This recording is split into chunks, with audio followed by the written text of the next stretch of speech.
गुजरात में हजू 4 दिवस गर्मी थी राहतना एंधाण नहीं। 4 दिवस सुधी गुजरात अगन भट्ठी में शेकाशे। हवामान विभाग की गर्मी अंगे मोटी आगाही। अमदावाद वासीओ हजू 4 दिवस खूब ध्यान आपजो। अमदावाद में गर्मी पारो 45 डिग्री रही शके छे।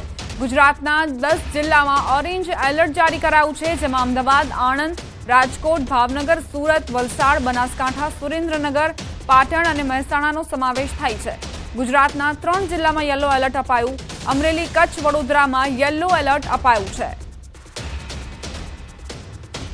4 दिवस सुधी हजू पण गरमी तमने परेशान करशे, एटले बहार निकळता पहेला चेतजो अने काम सिवाय घरनी बहार निकळवानुं टाळजो, कारण के बपोर दरमियान तो अगनगोळा वरसवाना छे।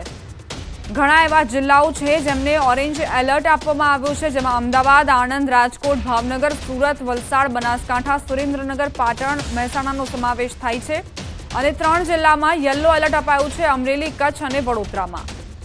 आ तमाम जे नागरिको छे तेमनी माटे सलाह अने सूचन के बहार निकळता पहेला सुतराऊ कापड़ जे छे तेनाथी पोतानुं शरीर ढांकी लेजो, जेथी तमारा त्वचाने सीधा सूर्यकिरणों न अड़ी जाए। रोगचाळो पण वधी रह्यो छे। होस्पिटलोमां दर्दीओ उभराई रह्या छे, एवामां तकेदारीनी जरूर।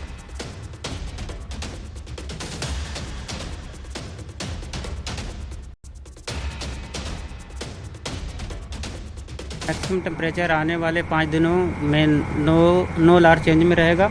और मैक्सिमम टेम्परेचर अहमदाबाद की बात करेंगे तो 44.5 डिग्री सेल्सियस रिकॉर्ड हुआ था और गांधीनगर का 45 डिग्री सेल्सियस, और अहमदाबाद का और गांधीनगर के लिए 45 डिग्री का फोरकास्ट दिया जा रहा है मैक्सिमम टेम्परेचर का। और सबसे ज़्यादा बात करेंगे पूरे गुजरात स्टेट में तो सबसे ज़्यादा 45 डिग्री सेल्सियस गांधीनगर में मैक्सिमम टेम्परेचर रिकॉर्ड हुआ है।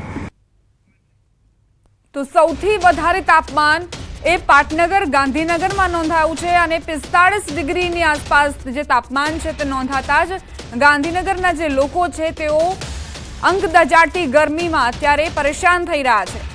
संवाददाता विभू जोड़ाई गया छे वधु जानकारी साथे।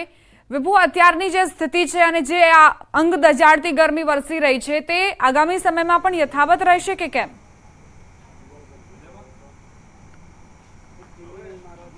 दीपा, जे रीते अत्यारे गरमी पड़ी रही है, आगामी 4 થી 5 दिवस है ते तापमान यथावत रहेवानुं हवामान विभागनुं अनुमान है, कारण के अत्यारे पण जे गई काले अमदावाद शहेरनुं तापमान 45 डिग्री उपर नोंधायुं हतुं। आजे पण अमदावाद शहेरनुं तापमान 44 થી 45 डिग्री आसपास रहेवानुं हवामान विभागनुं अनुमान है।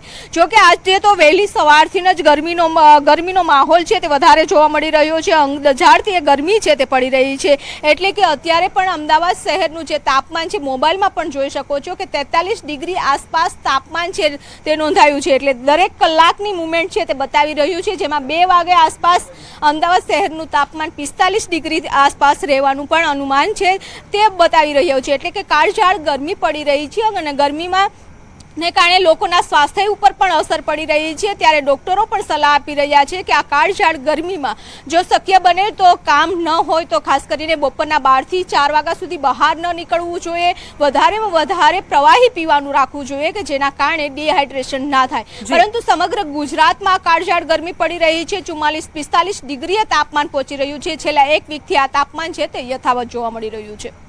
આભાર વિભુ જાણકારી આપવા માટે। समाचार મહીસાગરથી। મહીસાગરમાં અંગ દજાડતી ગરમીનો પ્રકોપ યથાવત છે। ભારે ગરમીથી જિલ્લાના ઘણા ભાગોનું જનજીવન પ્રભાવિત જોવા મળી રહ્યું છે। અંગ દજાડતી ગરમીથી બચવા લોકો નદી કિનારે પહોંચ્યા। જિલ્લાના 6 તાલુકામાં પારો 43 ડિગ્રીથી લઈને બપોરે 44 ડિગ્રીએ પહોંચ્યો। ગરમીના પ્રકોપથી જિલ્લાના રસ્તાઓ સુમસામ ભાસી રહ્યા છે। ગરમીથી બચવા ઘરમાંથી બહાર નીકળવાનું લોકોએ ટાળ્યું। ગરમીથી બચવા લોકો ઠંડા પીણાનો પણ ઉપયોગ કરતા જોવા મળ્યા। જિલ્લામાં અંગ દજાડતી જે ગરમી છે તેનો પ્રકોપ યથાવત જોવા મળી રહ્યો છે। છેલ્લા 1 સપ્તાહથી સતત ગરમીનો પારો 43 થી 44 ડિગ્રી સુધી પહોંચ્યો છે। દ્રશ્યો બતાવી રહ્યો છું કે આ મુખ્ય મથક લુણાવાડાથી સંતરામપુરને જોડતો આ રસ્તો છે। અહીંયા દ્રશ્યો જોઈ શકો છો કે બપોર થતાની સાથે જ અહીંયા એકલ દુકલ ગાડી ચાલકો જોવા મળી રહ્યા છે।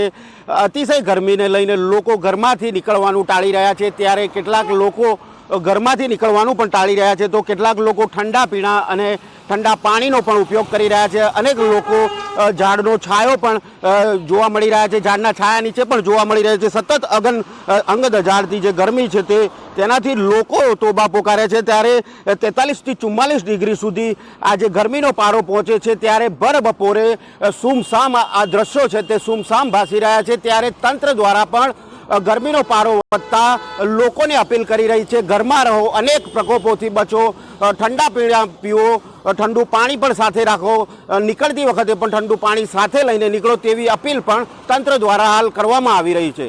મિતેશ ભાટિયા, ન્યૂઝ 18 ગુજરાતી, મહીસાગર. આ સાથે જ બુલેટિનમાં અત્યારે બસ આટલું જ. વધુ અપડેટ્સ માટે આપ જોતા રહો ન્યૂઝ 18 ગુજરાતી.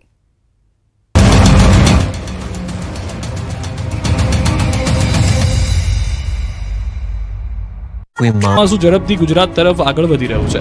આ સાથે તેમણે એમ પણ જણાવ્યું કે 25 થી લઈને 30 મે સુધીમાં દક્ષિણ ગુજરાત અને સૌરાષ્ટ્રના ભાગોમાં પ્રી મોન્સૂન એક્ટિવિટી થઈ શકે છે. કાળઝાળ ગરમીના પગલે અમદાવાદમાં એએમસી દ્વારા ચેકિંગ હાથ ધરાયું. ઉપરાંત આરોગ્યની અલગ અલગ ટીમ દ્વારા ચાંદખેડા અને વસ્ત્રાલમાં ઓઆરએસનું વિતરણ કરાયું. આ સિવાય કન્સ્ટ્રક્શન સાઇટ તેમજ અર્બન હેલ્થ સેન્ટરમાં ઓઆરએસ અને છાશનું વિતરણ કરવામાં આવ્યું. અમદાવાદમાં ભીષણ ગરમી પડી રહી છે, ત્યારે એએમસી એલર્ટ મોડ પર છે. ખાસ કરીને રોડ પર ભિક્ષુકો અને રખડતું જીવન જીવતા લોકોને આશ્રય ગૃહ લવાઈ રહ્યા છે. બપોરના સમયે 12 થી 4 સુધી રોડ પર સૂતેલા લોકોને આશ્રય ગૃહમાં શિફ્ટ કરવામાં આવે છે. અમદાવાદમાં 7 ઝોનમાં કુલ 31 આશ્રય ગૃહમાં 2800 લોકો સહારો લઈ રહ્યા છે. શહેરમાં હાલ 2100 લોકો આશ્રિત છે. સવાર, બપોર અને સાંજ 3 શિફ્ટમાં સ્પેશિયલ ડ્રાઈવ યોજાય છે. આ તરફ બનાસકાંઠા જિલ્લામાં ગરમીનો પારો સતત વધી રહ્યો છે. ગરમીની સિઝનમાં ડીસામાં ત્રીજી વાર 45 ડિગ્રી તાપમાન નોંધાયું છે. ગરમીના લીધે રસ્તાઓ પણ સુમસામ બન્યા છે અને લોકો ઘરમાંથી બહાર નીકળતા પણ ડરી રહ્યા છે. તે ઉપરાંત ગરમીથી બચવા માટે લોકો શેરડીનો રસ તેમજ ઠંડા પીણાનો ઉપયોગ કરી રહ્યા છે. તાપમાનનો પારો 45 ડિગ્રી પર પહોંચતા જનજીવન પર અસર જોવા મળી રહી છે, જ્યારે આગામી સમયમાં તાપમાન હજુ પણ ઉંચકાય તેવી આગાહી છે.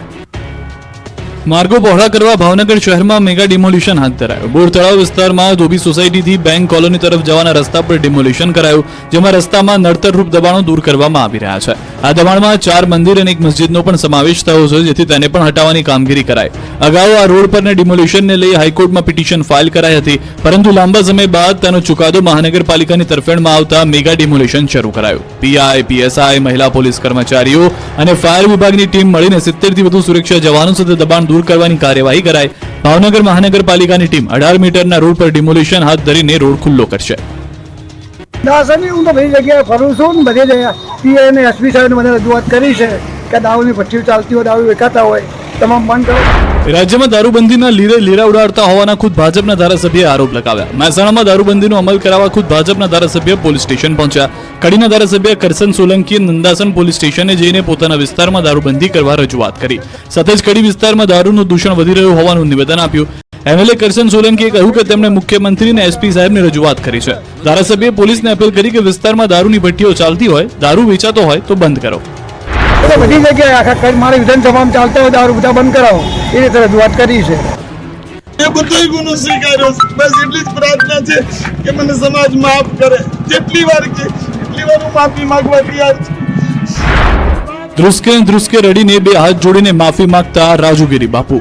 કોળી ઠાકોર સમાજ માટે ટિપ્પણી કર્યા બાદ આ કથાકારે ભૂલ સ્વીકારી અને હાથ જોડીને સમાજની માફી માંગી. સમાજ અંગે ટિપ્પણી બાદ અમરેલીના સાવરકુંડલાના નંદીગ્રામ સોસાયટીમાં રાજુગીરી બાપુના નિવાસસ્થાને કોળી ઠાકોર સમાજના આગેવાનો પહોંચ્યા અને ભારે સૂત્રોચ્ચાર કર્યા હતા, જ્યાં કથાકાર રાજુગીરી બાપુ રડતા રડતા કોળી ઠાકોર સમાજ પાસે માફી માંગતા જોવા મળ્યા. મહત્વનું છે કે નાના સિમરધામમાં ચાલતી શિવકથામાં કથાકાર રાજુ બાપુએ પ્રેમ લગ્નના ઉદાહરણ આપતા સમાજ અંગે આ ટિપ્પણી કરી હતી, જે અંગે કથાકાર સામે